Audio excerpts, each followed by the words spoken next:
औज़ुबिल्लाहिमिनश्शैतानिर्रजीम बिस्मिल्लाहिर्रहमानिर्रहीम। नाज़रीन, डकार रोकने से जिस्म में क्या ख़राबियाँ पैदा होती हैं, इस मौजू पर हम बात करेंगे।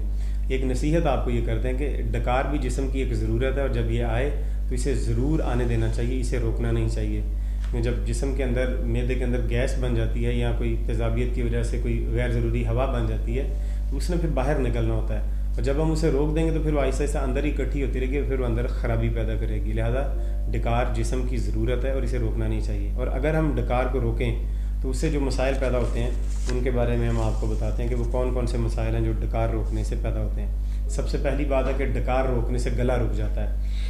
गला रुक क्यों जाता है? क्योंकि डकार अंदर से आया हुआ है और वो सारा अंदर ही एक्यूमुलेट हो गया, इकट्ठा हो गया वहीं पर ही, तो उसकी वजह से फिर गला सही तरह से काम नहीं करता। उसकी वजह से आवाज़ भी बैठ सकती है और गला भी ख़राब हो सकता है। दूसरी जो वजह है वो ये है कि दिल के मुकाम पर और मैदे के मुकाम पर सुई जैसी चुभन हो सकती है। अगर आपको दिल के मुकाम पर या मैदे के मुकाम पर कभी सुई जैसी चुभन हो तो उसकी वजह ये रोके हुए डकार भी हो सकते हैं।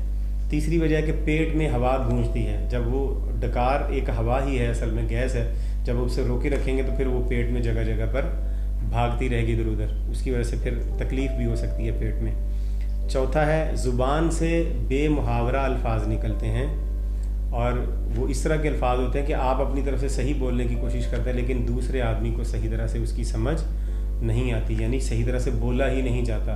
ज़ाहिर बात है, बोलना जो है वो आपने अंदर की आवाज़ से बोलना है और हवा यहीं से निकलनी है, लेकिन अगर यहाँ पर पहले से डकार रुका हुआ तो फिर वो सही तरह से अल्फाज भी नहीं निकलने देगा और ये ख़राबी बाद में मुस्तकिल भी अल्लाह ना करे हो सकती है। लिहाजा कभी भी डकार को ना रोकें। उम्मीद करते हैं आपको वीडियो पसंद आई है।